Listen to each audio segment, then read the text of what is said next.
Greetings and welcome back to Room 303. This is lecture number 41 of the Harvard Classics, volume number 5, the Emerson's essays. And we're going to spend now a few moments with Emerson's essay, Friendship.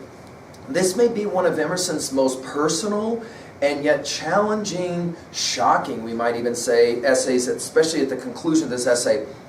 I am going to recommend that you go to learnstrong.net if you haven't been following my earlier lectures on Emerson, especially lecture 35, and take a look at my intro to Emerson, where I point out that we want to be looking at Emerson from three perspectives. First of all, as teacher and as person or man. That's important for this study.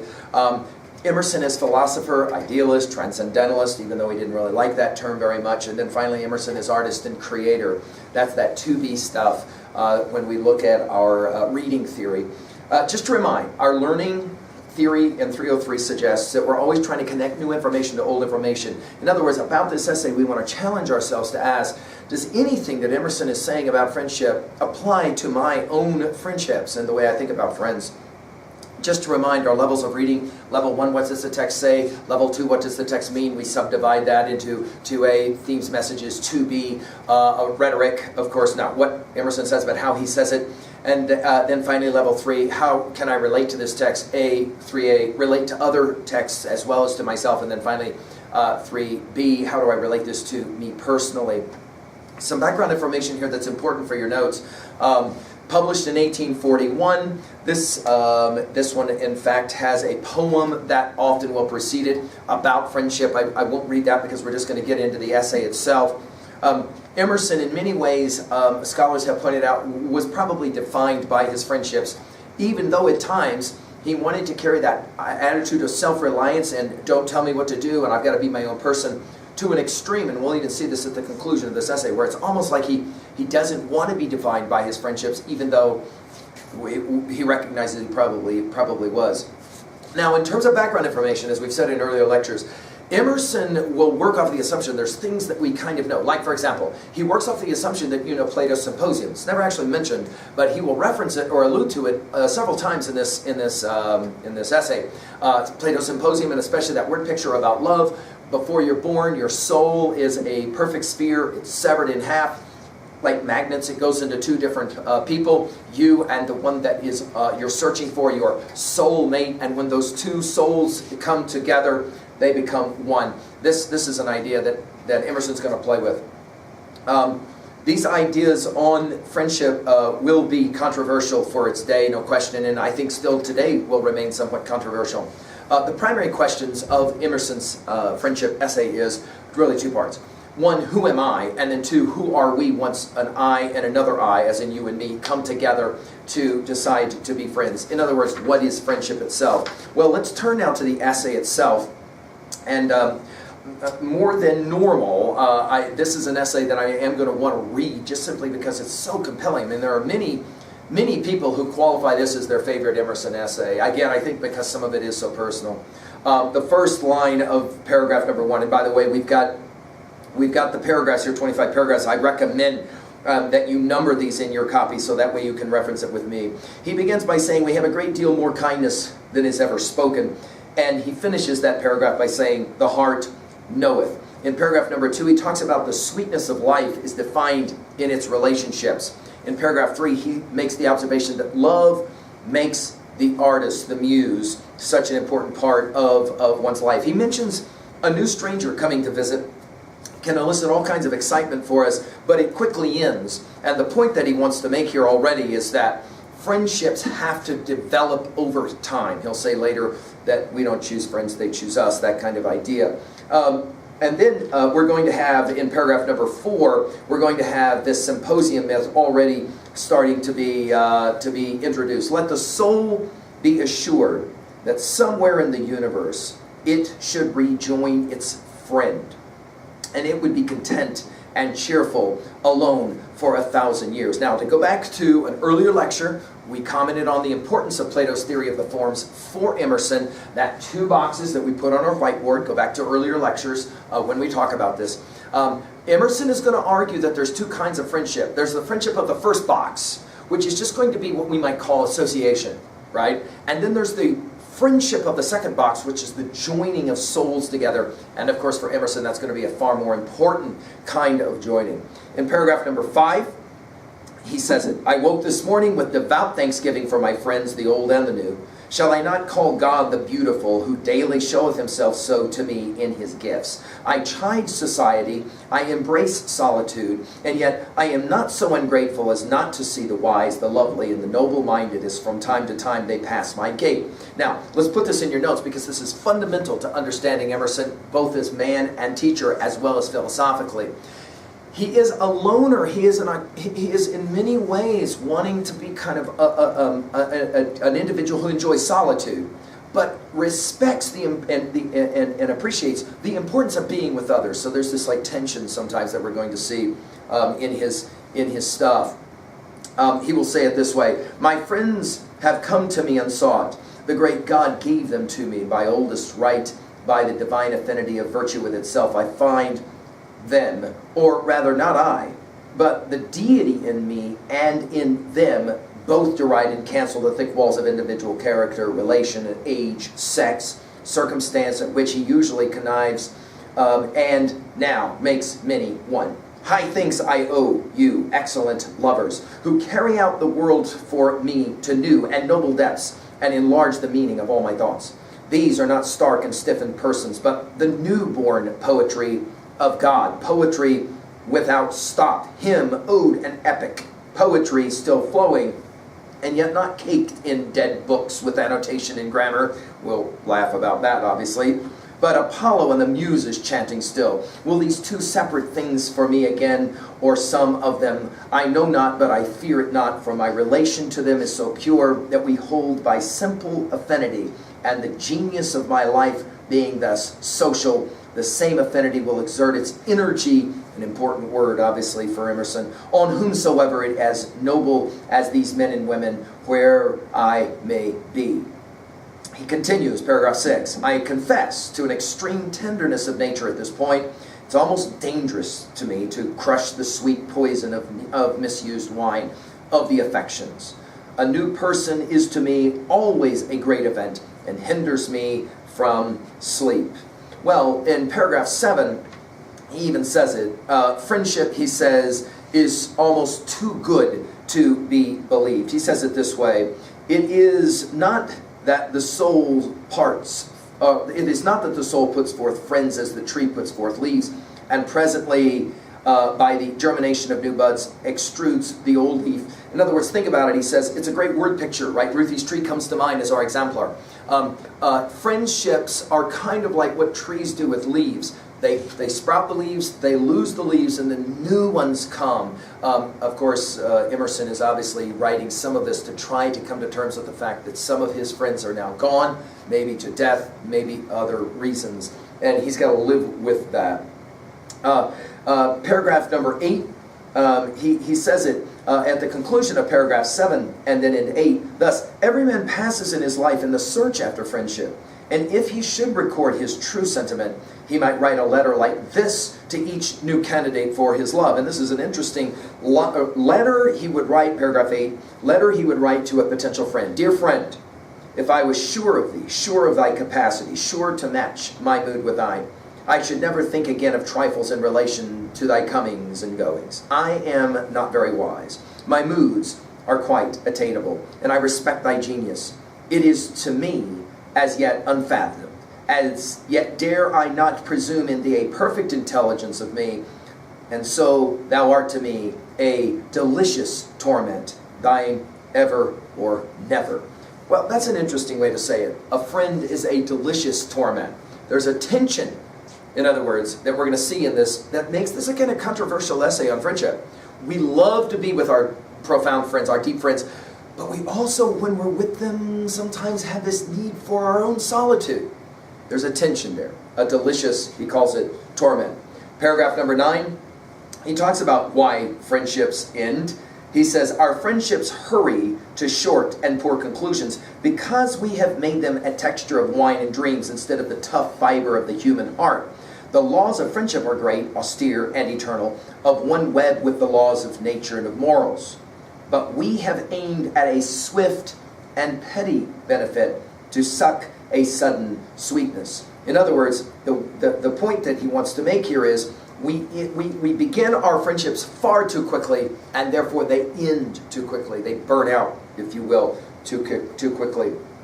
He makes the point that he is in many ways an antisocial person. After he says it, what a perpetual disappointment is actual society, even of the virtuous and gifted. In other words, he makes the observation that I'm kind of relieved, he says at times, by solitude. I kind of want to be away from my friend after I've been with my friend. Paragraph 10, he says, friends are not my asylum, he says, but rather you must be yourself first and then find friends. In other words, this is an important point. Let's put it in our notes. Emerson says, you can't go in search of friends to somehow define who you are. You have to make sure that you know who you are, and then you can have true friends. Paragraph 11, he reiterates, friendships take a long time to develop. Paragraph 12, he calls true friendship divinity. It is divine. And then in paragraph 13, he says, I do not wish to treat friendships daintily, but with roughest courage. When they are real, they are not glass threads or frostwork, but the solidest thing we know. This idea then for him is to talk about the powerful need of friendship. And then he's ready to begin to talk about happy is the house that shelters a friend.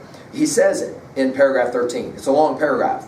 There are two elements that go to the composition of friendship, each so sovereign that I can detect no superiority in either, no reason why either should be first named. Now, I would pause for a moment just to ask you, jot down in your notes what constitutes true friendship.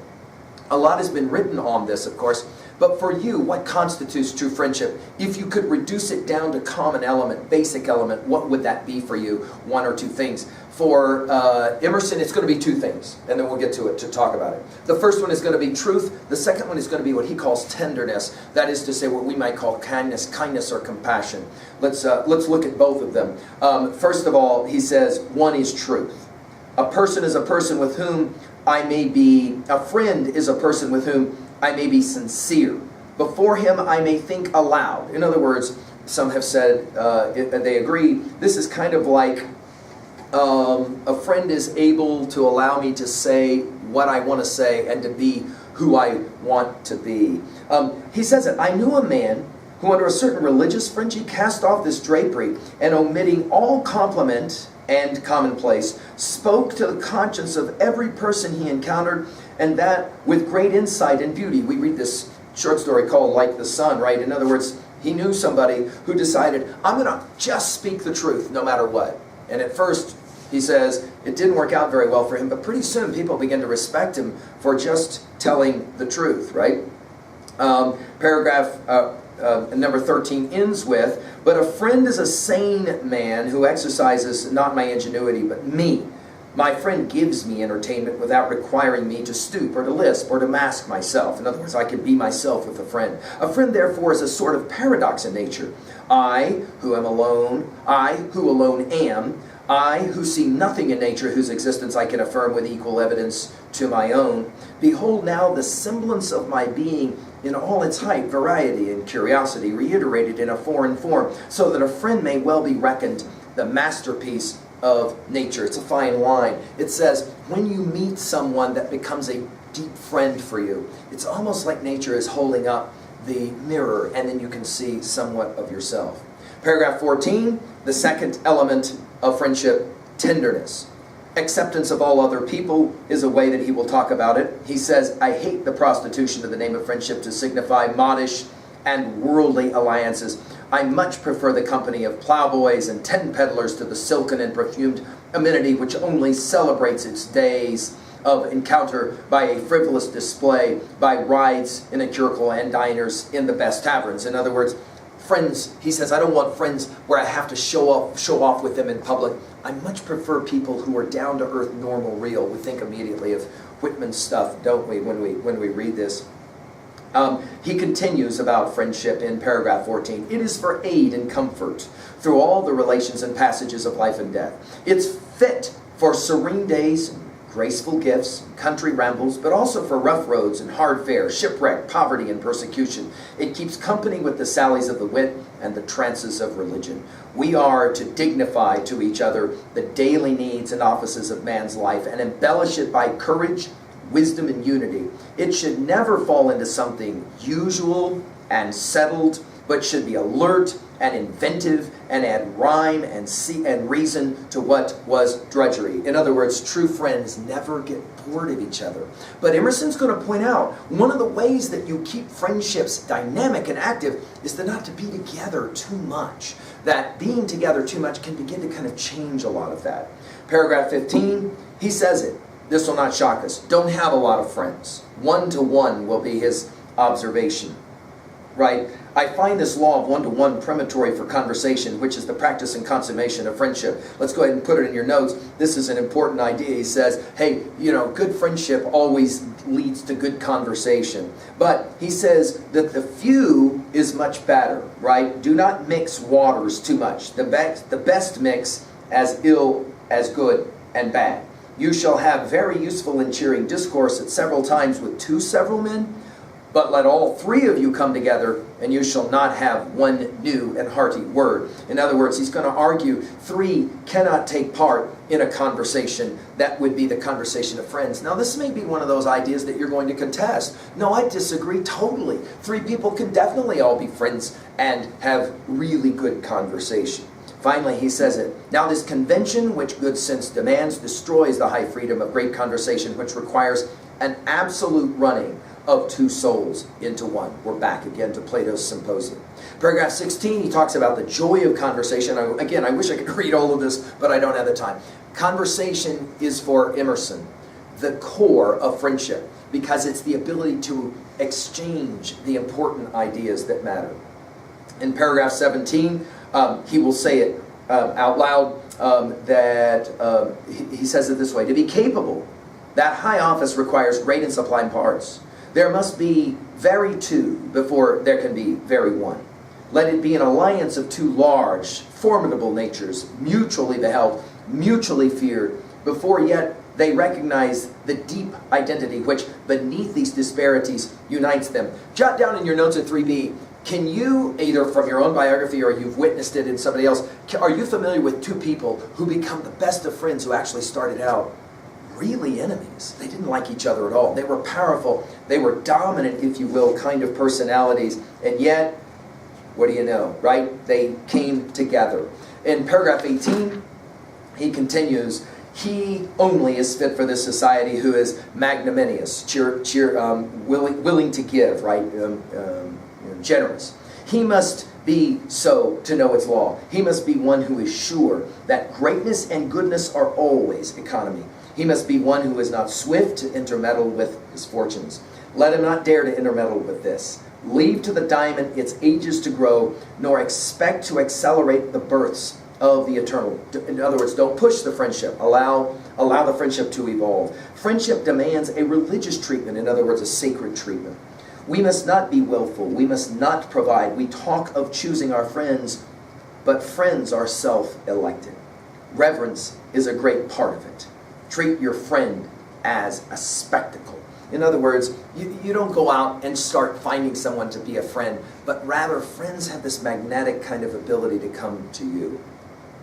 Paragraph 19, he continues by talking about the importance of friends together who can get through it all, and what it is that you talk about when you're together. Let him be to me a spirit, he says, a message, a thought, a sincerity, a glance from him I want, but not news, not pottage. I can get politics and chat and neighborly conveniences from cheaper companions. Should not the society of my friend be to me poetic, pure, universal, and great as nature itself? In other words, I don't want to waste my time having conversations, he says, with useless. He says it finally, let him be to thee forever a sort of beautiful enemy, untamable, devoutly revered, and not a trivial conveniency to be soon outgrown and cast aside. I've had students that say, this reminds me of that Tom Cruise film of a number of years ago called Last Samurai, where the two characters played by Cruise and a Japanese actor who plays the great samurai, they start out as enemies. They begin to have conversations of only a few lines, and then by the end of the film, they become very, very close friends. They seem, maybe we would say, to understand each other. Paragraph 20, respect so far the holy laws of this fellowship as not to prejudice its perfect flower by your impatience for its opening.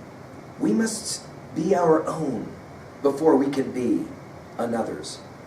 This is a compelling idea that you cannot really ever have a good friend until you feel like you know yourself and who you are well. And then when you meet that person who becomes your friend, then you have the capacity to be able to exchange well each other. There can never be deep peace between two spirits, never mutual respect, until in their dialogue each stands for the whole world.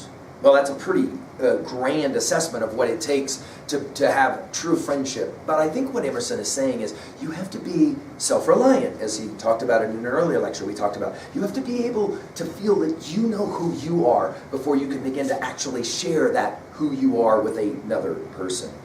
Paragraph 21, he says it. What is so great as friendship? Let us carry with what grandeur of spirit we can. Let us be silent so we may hear the whisper of the gods. Let us not interfere. It's a compelling idea. And in other words, he wants to argue, wait and thy soul shall speak. He continues, the only money of God is God. He pays never with anything less or anything else. The only reward of virtue is virtue. The only way to have a friend is to be one. If there's one line that's probably the most quoted from this essay, it's probably that one. The only way to have a friend is to be one. And then he continues to finish paragraph 21 by saying it this way. Love, in the last analysis, love is only the reflection of a man's own worthiness from other men. Men have sometimes exchanged names with